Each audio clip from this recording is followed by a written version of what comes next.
afternoon. It's certainly my great pleasure to be here. Today I'm going to talk a huge topic, as you can tell from the title. And in a way, I'm not actually offer you so-called Taiwanese perspective. I try to offer you a global perspective from a Taiwan-based scholar, individual scholar. I think the rise of China is probably the most important historical event that is going to shape the 21st century. Just as much, the French Revolution and Industrial Revolution have shaped the world order of the 19th century. And then the Bolshevik Revolution and the rise of the United States, has shaped the world order of the 20th century. So this is very important that we should look at, the phenomenon from on one hand, from a global perspective, but also from a long-term, long-ranging historical lens. So this is what I'm going to do today. I know that you have read about so many reports and books or articles that offer you a lot of narrative of China's miraculous growth. So I don't want to repeat any of that today, okay, in the beginning.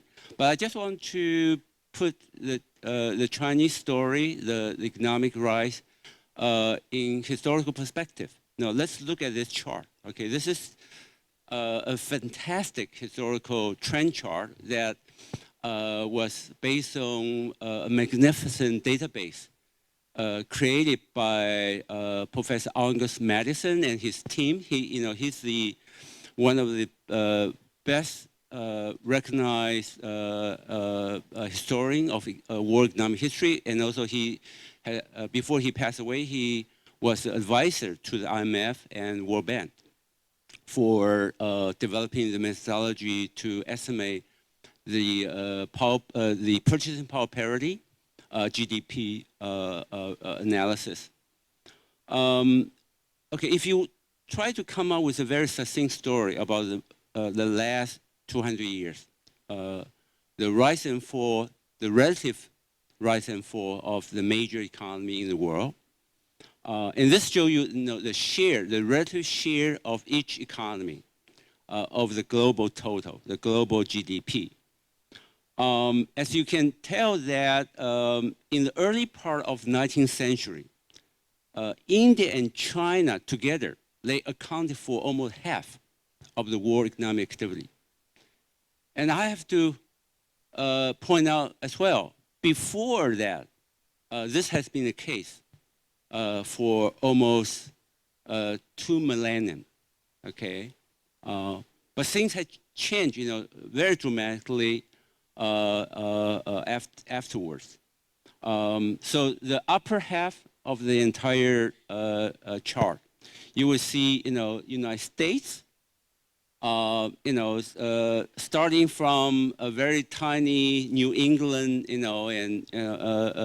colony, and rapidly, risen, to the global predominance, especially after the Civil War, late, 19th century, and reach its peak, its climax at the end of World War II. At that time, United States is truly, the predominant hegemon of the power of the global economy. But also, the story, is also very, very prominent in terms of the rise of the West altogether. So you have Canada, New Zealand, Australia, and then UK. That's belong to the Anglo-Saxon family. And then after that, you have France, Germany, Italy, and then you have the other part of the rest of Western Europe. Together, that's what we define the West. Okay, so that's they are the dominant power, the rising power for more than a century and a half, slightly longer than that. But then the turning point is took place around 1960 and 70. Then you have Japan that successfully rebuilt its economy, and then you have the four tigers, East Asian next, but most noticeably China, right? After early 80s, rapidly regained its share of the world economy. By 2017, I would say the American economy and China's economy are roughly, I would say, on parity. But if you use a nominal GDP, China is about 72% of the U.S. economy.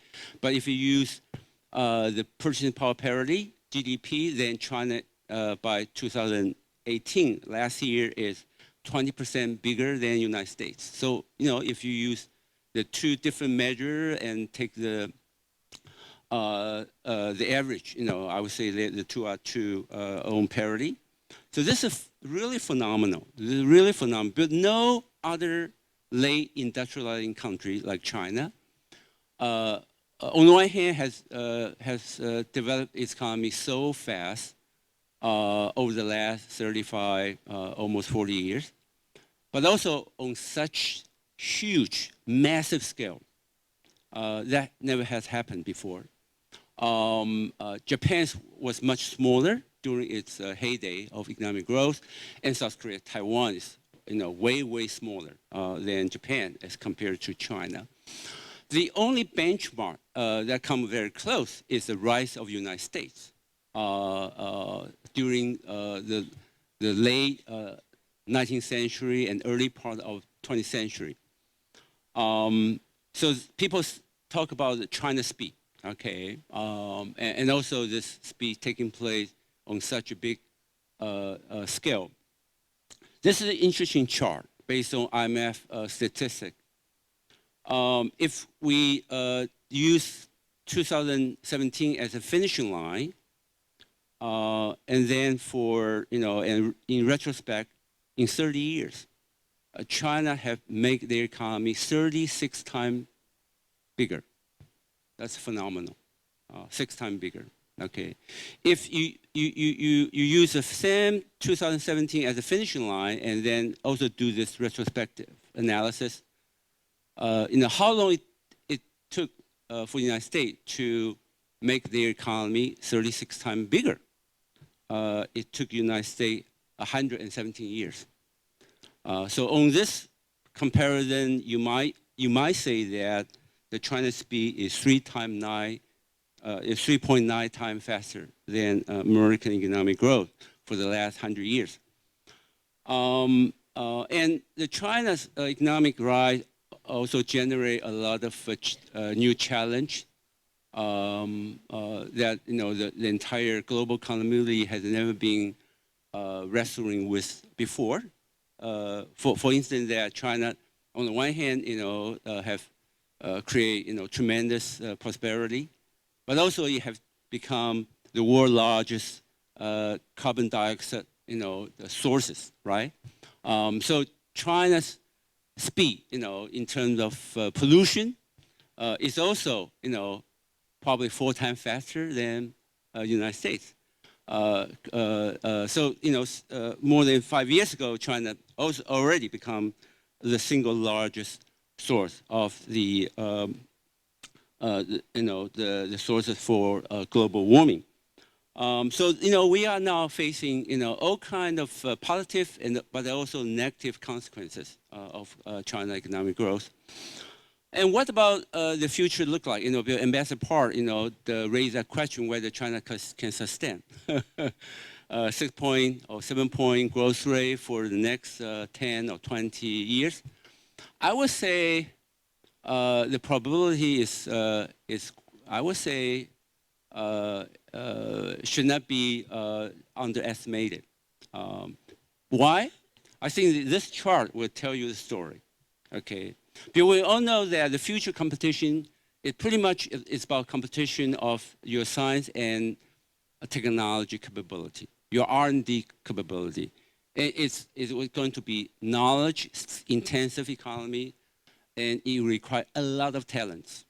Depends on how many scientists, how many engineering, how many software programmers that you can incubate, okay?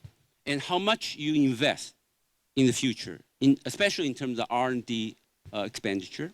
Now, this is the MIT Technology Review. This is one of the most authoritative trade journal on the subject, published by MIT. He compared the workforce of China in R&D activity with the United States, okay? And that red dot, okay, proportional to its total manpower, is almost on parity with the United States, okay? Just, you know, just very recently. And also in terms of total expenditure, okay, in 2016, the total expenditure, public and private sector together, China is, you know, just slightly behind United States, but the trend line is very clear that in terms of R&D expenditure, China will overtake United States, you know, maybe next year or no more, you know, I would say at the latest, you know, 3 years from now. But in particular, you know, what this chart really tells you is that, okay, in terms of, you know, this R&D workforce, you know, what is relatively proportioned to their total workforce. Okay, in the United States, you know, we're talking about, you know, 2.9 million, you know, people working, you know, as researcher, engineer, scientists. Okay, it's about you know 9% of the workforce. Okay, which means that United States is still a very, very innovative economy. Okay, in China it's only about 2%. But this implies what? This implies that there's ample room, space for China to catch up, to expand. Okay, so this is, you know, something that, you know, was looking into. So how are we going to size up the implication, you know, not just for Korea, not just for Taiwan, but for the entire, I should say, the global community, the implication and significance of China's rise. I will sum up my key point with this slide, okay. Number one implication that I think China rise would amplify what I call the velocity of hyper-globalization on every front. I will, you know, elaborate on that a little bit later.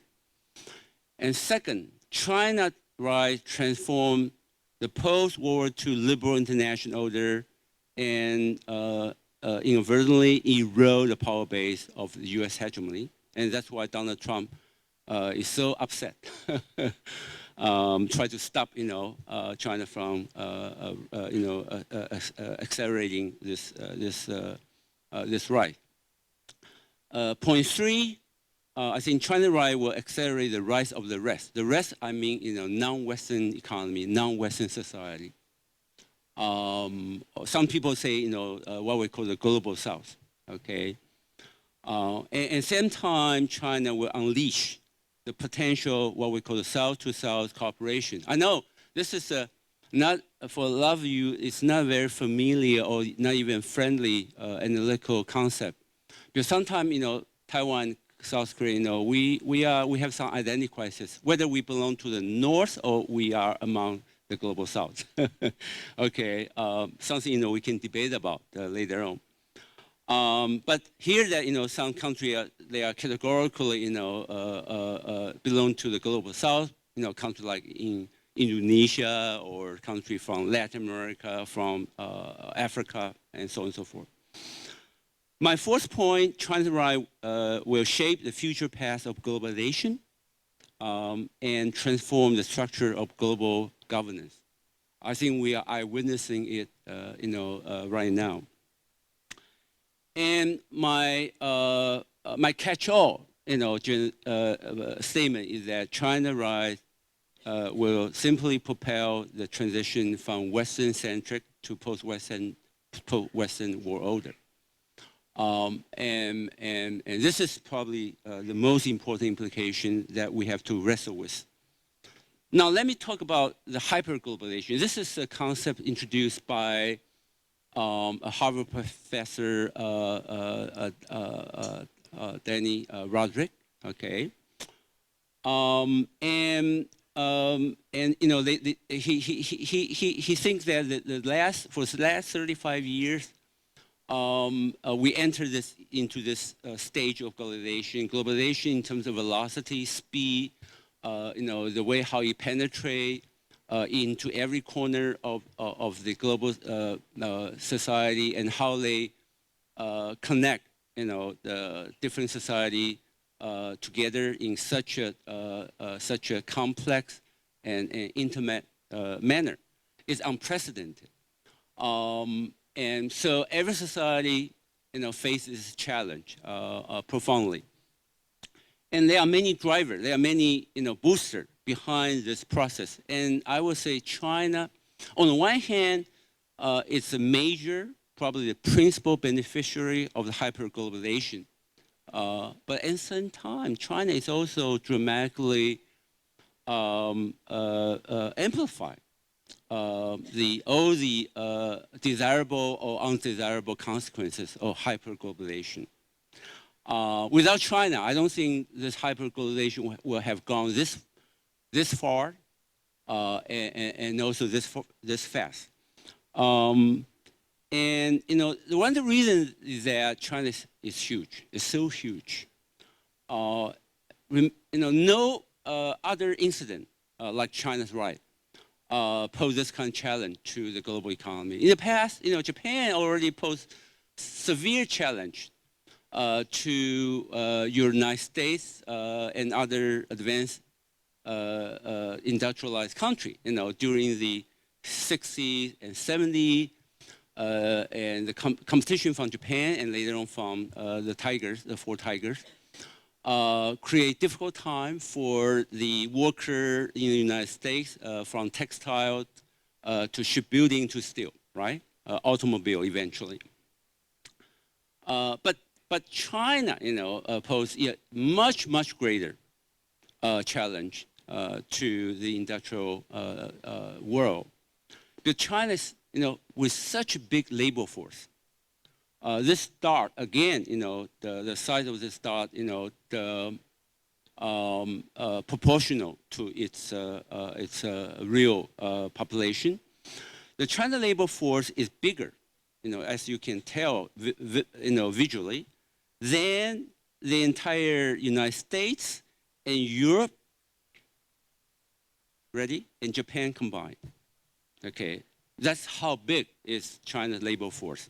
Okay, and this labor force joined the world economy, joined the international division of labor within such a short time span. This has never happened before. Okay, the Western society have difficulty coping with the competition from Japan, from Korea, from Taiwan already, during the 70, 80, and all the way to the 90. But now here comes China, several times bigger than what they have confronted before. And not only that, so the China workforce it's like almost a quarter of the global workforce. Okay, and that's why China also become within less than 30 years become really a powerhouse for manufacturing activity. And China, what most amazing is that China move up the ladder of industrial upgrading so fast. Okay, 30 years ago, we're talking about garment, shoes, right? All the labor-intensive manufacturing activity, that segment was occupied by China. But very rapidly, right, to all the major appliances. Now move into digital communication, smartphone, even semiconductor and high-speed train. China become not just exporter of those low-end product. Now also they capture increasing bigger share of high-end. Okay, so people joke, China left no job for many other society because China can produce everything, from eventually maybe from garment to aircraft. Okay, China is now developing their own civil aviation, the wide-body jet at the same time.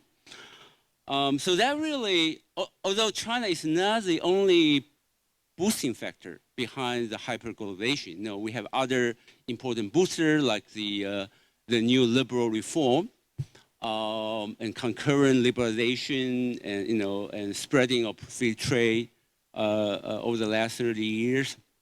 And we have several rounds of trade liberalization, and also we have digital revolution, other important factors. But China, as I said, one is one of the major boosters.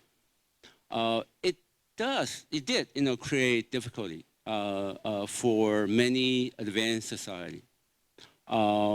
This is a chart used by Martin Wolf, in one of his Financial Times commentary. It shows that between 2005 and 2014, over these almost 10 years duration, the percentage of household in a few countries, that they have eyewitnessed their income stagnated. Okay, means zero growth. Okay, for 10 years. Okay, Italy, almost more than 95% household for 10 years, they experience zero growth. When you have the average, zero growth, which means that some family actually, they suffer setback. Okay, they became poorer than they used to. And that's why, perhaps that's why the so-called non-mainstream political force in Italy upset all the mainstream political party. Now, form their coalition. The populists, backlashing against EU, against globalization. United States, 80% of the household, 80%. And that's the story behind Donald Trump. As simple as that, okay? And UK, have done slightly better, but almost the same story, okay? The great majority, middle class, working class family, they experience the hardship, okay? There are some exceptions to this, but they are such a small, the economy, really, they don't count, like Sweden here, okay? Okay, but so overall speaking, this is why, there's such a vibrant backlash, across Europe, across advanced industrialized society. And they target either globalization or immigrant or China, as a villain, the sources of their problem. And then, now we are witnessing this this challenge of deglobalization. Okay, not only that, I think this trend, will become source of instability, not for for the present, but for the many years to come. I don't know how EU might really, get out of its current economic crisis. EU still have to rely on the European Central Bank, provide the life support system. Okay, the German Treasury still, carry a negative interest rate, and across southern part of Europe, the high the unemployment rate among the younger generation is so high. We're talking about 30%, 35%.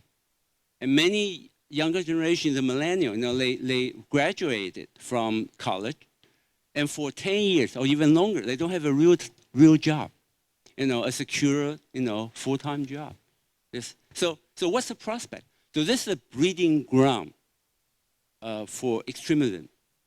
So that's why, the people like Barry Eichen Green, famous UC Berkeley political economist, he really worried, that, we might witnessing, a historical tragic in the making.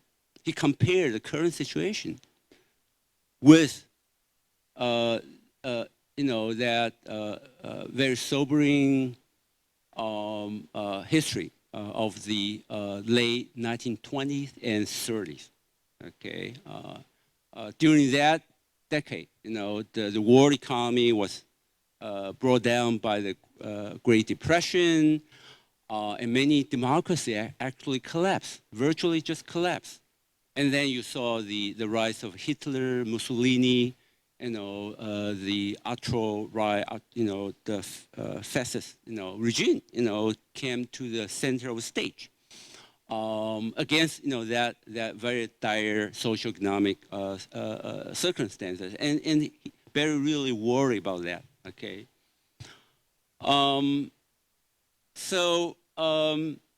Should we, say, okay, we blame China, okay, or China also open up many new opportunities? Or depends on how you look at the situation. Depends where you sit. Okay, maybe if you are the layoff worker, the stranded in Detroit, you have one perspective. If you are farmer, operating in Indonesia, you might, welcome this prospect, right? Getting more demand and higher prices for your product. And a lot of American scholars, people I have known for decades, they are debating, about the implication for China rise, especially for the what we call the post-World War II international order. Some people label liberal international order. I would say, obviously there's no consensus over this issue. And sometimes, the viewpoint they offer can be so divergent. Sometimes, they are simply contradict each other. And I pick up, these two, kind of very, very divergent view about, how we size up the China's rise implication. Some people, the alarmists, say they worry about China's rise. They say, China is now so strong, so ambitious, and so antithetical to Western value and norms. So China is a revisionist. Okay, it's going to topple the world that we got used to. So China will soon replace the existing liberal international order with a comprehensive alternative system. Okay, and this justify the new containment. This even justify for the United States to launch a new Cold War, right, containing China. And people I talked to in Europe and United States also worry that with a retreating United States, China would take this opportunity to fill up all the so-called strategic vacuum left behind by a retreating United States. So this is one diagnosis. Okay, very alarming, very worrisome. On the other side of the spectrum, people like Joseph Nye, I would introduce his view. They also worry, but for very different reasons. Almost like kind of based on very different assessment about China's motivation and agenda and priority. They worry that China's is too weak. Okay, China's still free riding on the existing Western-centric world order. China, is not ready to pick up more responsibility, while United States, is abdicating its global leadership. Okay, so they worry about this leadership vacuum. Okay, so Donald Trump walked away, right? Donald Trump tried to tear apart this multilateralism, and post-World War II liberal order, but China is not, obviously, a viable successor. He's not qualified, or he's too weak, or maybe he's simply not ready for it. So for that reason, we should also worry, what will happen for the next few years. Are we going to see this crumbling of the liberal international order without a key player, come to the rescue? Okay. So which story, is more valid than the other one? Okay. So I try to come up with my own answer to this. I would say very, very important and profound question. For people who subscribe to the argument that China is a revisionist, okay, China's ambitious, China try to replace the existing world order with its own design, then they predict, well, the world will probably come into an end. We will be entrapped into this society's trap.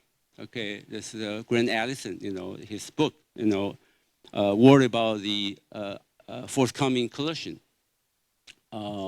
tragic collision between the United States and China. Okay, you have to defend. Okay, its hegemony against encroachment of China, or we might be entrapped into the second trap, the Kindleberger trap. This is a concept introduced by Joseph Nye, also of Harvard. It's very interesting. The two colleagues, they have known each other for more than 40 years. They come up with two competing theories about how we size up China's rise, for the global order.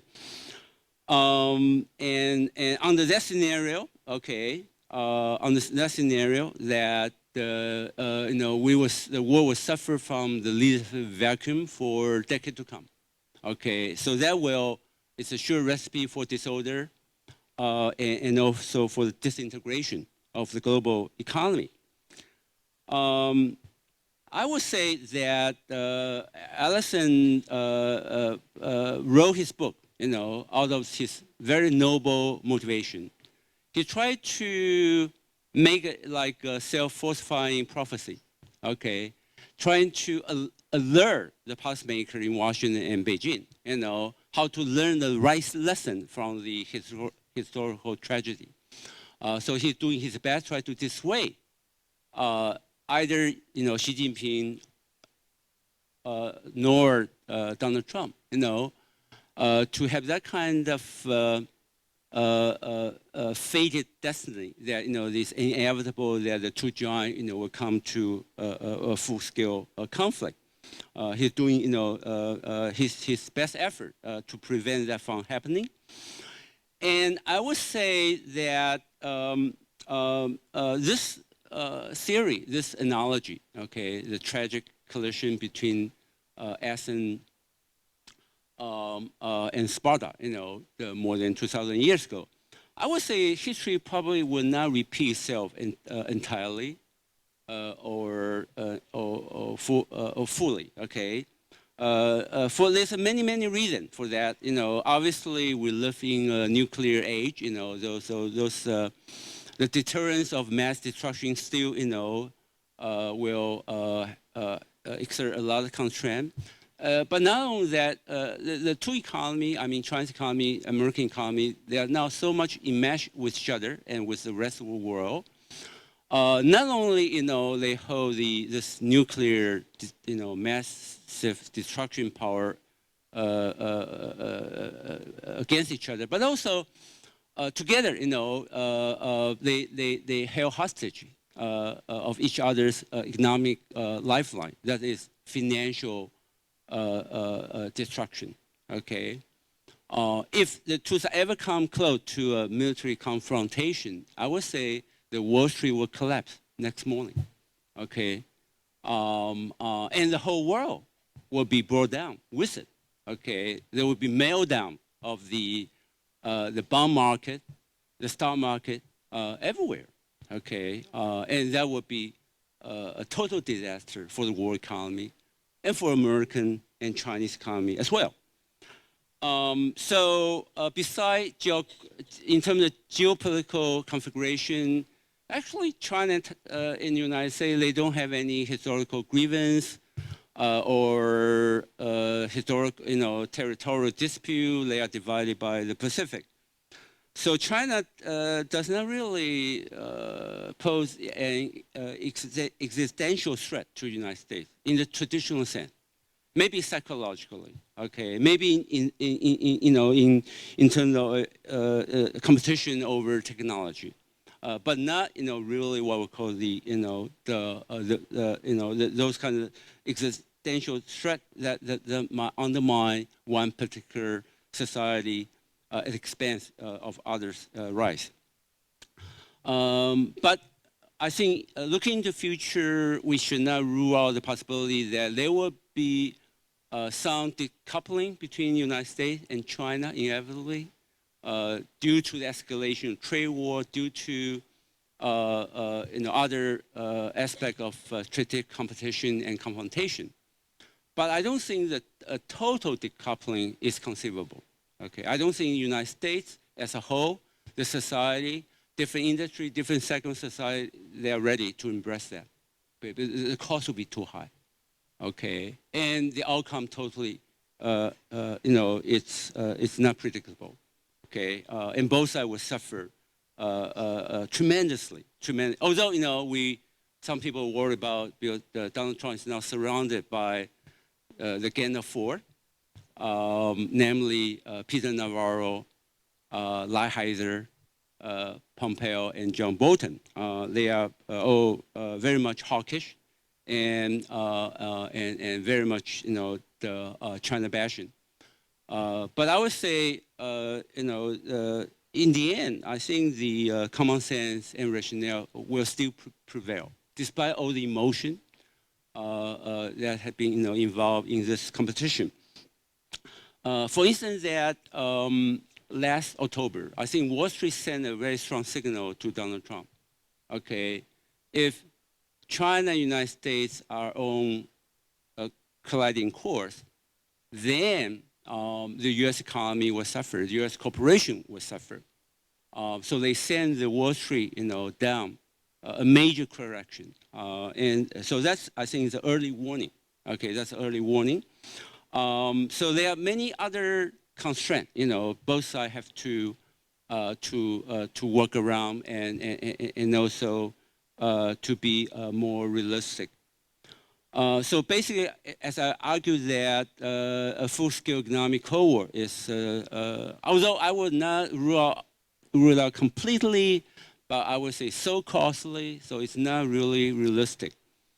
I don't think there will be an enduring broad-based political support for waging a full-scale Cold War against China. Maybe the sentiment looks, is heading into that direction, but I don't think that will have, very strong staying power. Okay, the farmer has already complaining that they are going to lose the Chinese market forever. The high-tech industry, say, you cannot really disrupt the entire global supply chain. Okay, that's how the industry has been organized over the last 30 years. And I think for the great majority of U.S. allies, I think, including South China, I would say that include Taiwan as well. We don't want to be forced to choose one over the other. Like, I think the Singaporean foreign minister, delivered a very sobering speech, just a few days ago in Washington. That's exactly his message. Okay, we don't want to be forced to take side, because the business opportunity and the product that China has been offering in many ways cannot be easily replaced. And United States cannot come forward with substitute. Okay. So we depend on United States for security guarantee, but same time, we cannot really do well without keep engaging with China economically. And some I would say very cool-headed thinker also actually reminded American policymakers that maybe it's already too late to contain China. Okay, you might be become very successful containing China if you have done it, 20 years ago or even 15 years ago. Okay, but 9/11 unfortunately have distracted the United States, for almost 17 years. Okay, so that gave China a very precious window of opportunity. During that 17 years, China economy become 5 times bigger, just during that 17 years. Okay, and also remember that the Donald Trump has borrowed so much money. He created almost 1.9 trillion new deficit over the last 2 years. And well, he doesn't want to buy more product from China, but he still expects China to buy more U.S. Treasury. Okay, so you can have your cake and eat it too, right? So there are so many external constraints. Even Donald Trump and his very hawkish team have to live with. And whether this latest episode try to launch an all-out attack against Huawei will be successful remain to be seen. Okay, and although nominally U.S. have suffered a huge trade deficit, okay, for a very long time. But on the other hand, at the same time, on the other side of the equation, the U.S. corporations have made big money in Chinese market. Although many of the products, they are not necessarily made in USA, unfortunately. Okay, they could be made in China or in Taiwan or elsewhere. But the sales, okay, of those products, smartphone, software, and also all kind of licensing and medical equipment, things like that, generate huge source of revenue for many top U.S. corporations. This is just a chart, showing that Apple, the sale in China account for almost 20% of its global revenue. For Intel and for Qualcomm, it's almost 2/3 of the revenue, by selling its software to Chinese company. And China becomes such a big trading state in the global economy already. Okay, China entered the WTO 2001, and within 17 years, it overtook the United States in 2016 as the largest trading state in the world. Nowadays, based on WTO statistics, there are 124 countries that they are their relationship, the trading relationship with China, is the most significant one, the number one trading partner. And while United States only have 26 countries, that is the trading major trading partner with each other. China also have built up a kind of a parallel, what we call the global commercial and communication infrastructure over the last 20 years.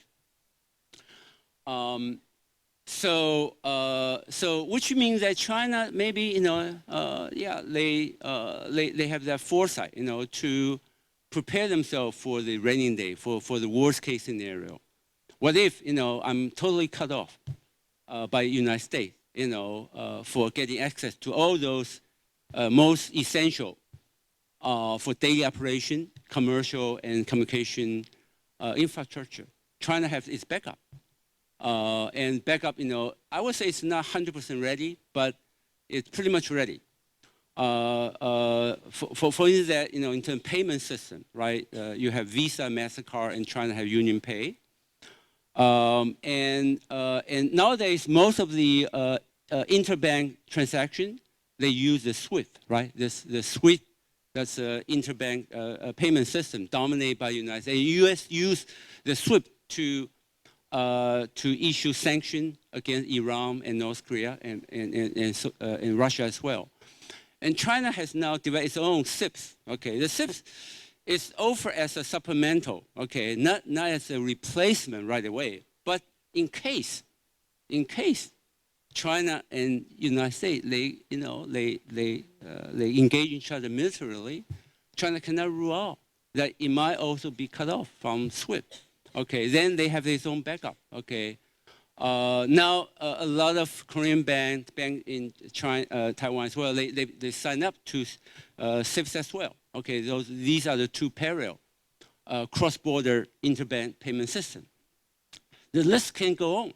Okay, so you have Facebook, WhatsApp. On the one hand, we have WeChat, and then you have GPS, the satellite, geographically positioned system. Now we have Beidou, okay, which is just as good, as effective, and actually for commercial purpose, it's actually the precision is even higher. So then you have the 5G competition. Who will design, pick the standard, the specification. So in a way, I think the China. Not only build up these commercial infrastructure for itself, and also it will provide this kind of a spare tire backup for many other economy. So for some country, if they want to circumvent U.S. sanctions, they want to do transaction with Iran, they can use SIPs, to transfer their money, to wire transfer their money without being monitored or blocked by United States. So basically, I would argue that we don't really have to worry about the success crisis or trap in terms of a full-scale economic military confrontation, but confrontation in other arena, trade, investment, technology, communication, will probably linger on for quite a while. So we have to be ready, to get used to it. Some people, say this is like you have to learn how to do this parallel play. Okay, you play with China in one core, and then you play with the United States in the other core, following not entirely the same rules. Okay, and some Arab scholars even use this interesting metaphor. They say, it's like the world economy is like going to function like a multiplex cinema. Okay, there are many pavilions. Okay, but there are two major ones. Okay, the two major ones is China-centric and U.S.-centric. Okay, fortunately for a lot of economy and country, they can walk into two pavilions, at different point in time. Okay, they don't have to choose. Okay. And also United States and China, the two greatest economy and the superpower, they also have to recognize that. It's just like multiplex cinema. Okay, although, formerly, you had two separate chambers, right? Two separate pavilions, showing different film, for different audience. But together, you are still under one roof. Okay, you still share some basic infrastructure, like power supply. Okay, you have same roof, and that imply what? Both countries, we live on the same planet. Okay, when you have the global climate change, you have the global warming, we suffer together. Okay, you can inflict damage to the other one, but I can do the same. Okay, so we are at the same time highly interdependent. So you cannot really do reckless, hostile strategy against one another for very extensively or for a very long time. Okay, so this is what is going to happen. We have to get used to it, and there are some the doomsayer like Lubini, who became famous, right? Because he successfully predicted the subprime loan crisis. He issued a dire warning. He really worried that the war is going to be torn apart, okay, become balkanized, in his word, okay. But I don't think his prediction is credible. The reason why that, while the United States tried to force a lot of other ally and other economy to take side, right? But it's only unilaterally. China, I think for the foreseeable future, will not force its trading partner to take side. China will only say, you're welcome to do business with both of us, okay? You don't have to choose, okay? If only United States impose this either or, either you are with me or against me, it's not going to work, okay? A lot of countries will simply refuse to cooperate. I think so far only two countries really, because they are so much dependent on the United States. They have no choice. Canada and Mexico. Okay. Other than that, like UK and Germany, they refuse to join this boycott against Huawei. Okay, and they certainly it's not going to contribute to the escalation of trade war. That because if the protectionists run amok, every economy in the world will suffer. Okay. Then what about the Kinderberg trap? Whether China, we should worry that China is so irresponsible, so weak, not ready, right? So the world, will be the world order will be, is collapsing, and no, responsible major power will come to the rescue. Okay, especially when the United States, is abdicating its leadership. That's what Joseph Nye, he pointed out when he talked about the Kinderberger trap, pointing to the power vacuum during the 1920s and 1930s. At that time, the Great Britain, is no longer capable of performing the leadership role, after World War I. And United States maybe at that time was strong enough to pick up the void, but United States turned very much isolationist, right? After World War I. So you have this leadership vacuum. So that is a story have been eminently analyzed by Charles Kinderberg. His most influential book is about what happened to Great Depression. Okay, how come a Wall Street crash in 1929 will proliferate and trigger this global depression, and then eventually, also trigger the most bloody and devastating Second World War. So are we going to? So basically, Kinderberg worried that Joseph Nye worried that are we going to repeat the same mistake again? Okay, but also remember that during the 1930s, it's again United States which ignited the trade war around the world with the passage of Smoot-Hawley Act, the Tariff Act. Okay, at that time they raised the tariff, to almost like 65% or 75%, and then it just simply triggered so violent kind of retaliation from all their trading partners and send the global economy into tailspin. Okay, are we going to repeat the same kind of sad story? I would say, the chance is not very high. This is my answer. Okay, I think Joe tend to, I would say, on the one hand, overestimate the role of the United States, especially over the last 20, 30 years. Nowadays, I think there are so many stakeholders emerging on the world scene. Okay, and they collectively, they will say, they will say no to Donald Trump.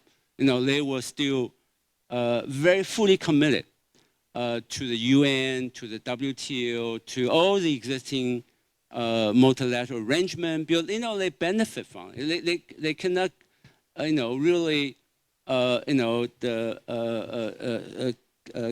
get on, without the existing institutional arrangement. And so maybe, in the beginning, the United States played a key role in creating those post-World War II institutions. But no longer it's the only important pillar. Okay, you have EU, you have the G20, and you have BRICS. Okay, collectively, they will try everything they can, including China. It's also benefit so much from globalization, from existing multilateral arrangement, which what will come to its defense. And also, I think people like Joe and many American scholars that I have met with, I think they tend to totally underestimate what China is willing to do, and what the rest of the so-called non-Western country or the emerging economy they are willing to do collectively. What India, what other more important player can do collectively. Gives you just one example. At the last Asia and Europe summit, okay, 51 head of state, head of government getting together, issue a categorically clear message to, it's basically like a rebuttal to Donald Trump, okay, that, together, we abide by, okay, our long-term commitment. We are going to uphold the rule-based trading system, the UN, the Paris Agreement, the Iran nuclear deal, and so on and so forth. Okay, so I think it's a very powerful message. I don't think that kind of solidarity is reveling right now. In China, I don't think it's correct to simply characterize China as a revisionist. I don't think China will come to topple the world order. No, and this is not in its own interest as well. I think China envisioned, there will be an emerging multipolar world. Okay, no superpower can unilaterally dictate the norm and rules. So China will become, and it is, a strong defendant of the existing multilateral arrangement. Although China will not simply inherit those norms and rules, in its entirety, uncritically. China will say those rules, functioning well, but there are still some flaws. Okay, and also it's not in tune with time. Okay, many arrangements was designed 70 years ago, 60 years ago, didn't take into account that there are so many non-Western economy become such important component of the global economy. Okay, so it shouldn't be the case that the IMF president should always be American. The managing director of managing director of IMF should always be a European. Okay, that's fine. For 1960, right? Because the Western Europe and United States they were the dominant power. Okay, they make a major contribution. But now, relatively speaking, there are many other equally important players. They should share responsibility, have the equal voice. So I would say China will bring a kind of reform agenda, not always welcome by the establishment. Okay, so for what China has in mind, pretty much said, I'm willing to inherit many norms, okay, and rules, but not a hierarchy. Okay, the hierarchy should be separated from the norm and rules. Okay, so they could be, conceivably, there are new members joining the core, joining the collective leadership. Okay, and what are the reform agenda that China, try to bring to the existing multilateral arrangement? I would say China would push for a more representative governance structure that give more voice and responsibility accessibility to emerging economies, especially developing country. And also they hope that, China will compel like World Bank, IMF and other multilateral agency to make them more responsive to the need of developing country. And also to compel them to take up new challenge and opportunity brought about by the profound changes taking place in the global community, and also including technological innovation. Gives you just one example. I know, I already used up so much time already. China now is one of the strong advocate, probably the most, powerful advocate for a new global protocol on e-commerce, okay, that doing every transaction through the cyberspace, okay, to bypass the multinational, the giant, the middleman, the intermediary, okay, allow individual, small business, micro enterprises, they can easily identify their customer or their sources, so they can, simply benefit from this digital revolution. Imagine that if, the payment system like Alipay, or Apple Pay, they are universally adopted, okay? Imagine that, if you can have home delivery of small commodity, small package, worldwide without much, the restriction. And then the coffee grower, in Central America, they don't have to sell their coffee bean to Starbucks, okay? They can sell to their Korean customer right away. And you can pre-order, okay? And the blockchain technology will track down the entire, harvesting, roasting, and distribution process. Make sure it's organic, it's safe, and reliable, okay? So I think on that score, I would say China will actually, in the end, become a very important, I should say, the defendant of the existing multilateral arrangement. And also China needs all kind of encouragement too. Occasionally China can be, quite aggressive, when it comes to territorial dispute, okay? But China, again, need to be socialized into this global family. Okay, we should give them more positive feedback, when they observe the rule, when they play a bigger role in a more responsible way. But also we should give them some, warning and sometimes friendly suggestion when they deviate from this desirable path, okay? I think, together, we will get China, a China that we deserve, okay? It all depends on how we engage with China over the long run.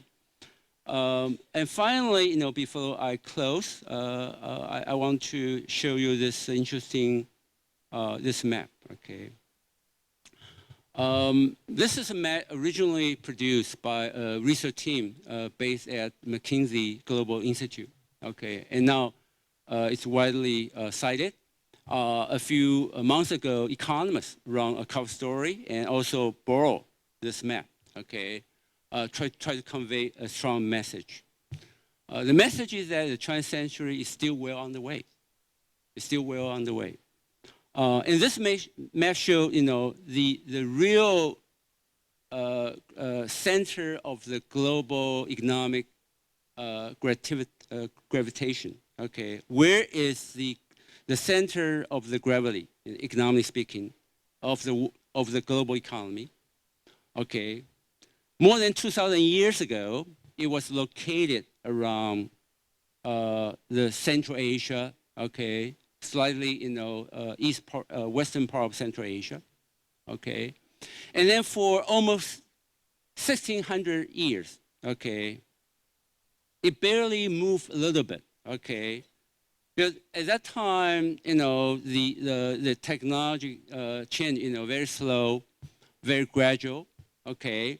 And then you have two ancient civilizations, China and India, on one hand, and then you have ancient civilization surrounding the Mediterranean, the sea. So basically, you have a very stable, distribution of economic power for almost 1,600 years. Okay, and then here come the great discovery. Columbus, discovered, so-called discover the new world. Then began this expansion and colonization. And then you have the Industrial Revolution, okay, which went into earnest in the early part of 19th century. And from that point on, okay, this center have moved rapidly toward the west, okay, all the way to the west, okay, and very rapidly, okay, from the early part of the 19th century until the point United States come to its climax, its epic, okay, at the end of World War II. The United States becomes such big and powerful economy. Okay, so this center of gravity actually move in, to the middle of the northern half of the Atlantic Ocean, okay, due to the weight of the United States. But then the Asian, economy gradually caught up. Okay, Japan, followed by the newly industrializing tiger. So, slightly this center have moved to the east. But then, after 2000, just within very short period of time, it moved much faster to the east. And by all projection, it will move even further east, okay, and come to the point very near to the war got started, okay, say 400 years ago. And then, it will probably also move slightly to the south because Indian economy will also grow rapidly, and also, tip the balance. This historical pattern is very revealing. It's very revealing. Okay, we are returning to the historical normalcy, to the a normal pattern that has lasted much longer before the rise of the West. And oftentimes, since we grew up in the post-World War II, we lost this sight. We forgot about long history. Okay, we born into a U.S.-dominated, Western-dominated world, and we took it for granted, and we would believe that it will last forever. But I think history is of any guy. That is not a very, very valid assumption. A few years ago, there was an interesting debate among very eloquent speaker. You have Henry Kissinger and the Carrier on one side of the debate, and Niall Ferguson. They are debating, does the 21st century belong to China? Niall Ferguson, such an eloquent speaker, in his opening statement, he just used one sentence, such a powerful message, to drive home his point. He said, the 21st century will belong to China because most centuries have belonged to China. As simple as that. Okay, the 19th century and 20th century were two exceptions. 18 of the last 20th century saw China as, with some margin, the largest economy. I will stop right here. Thank you for your attention.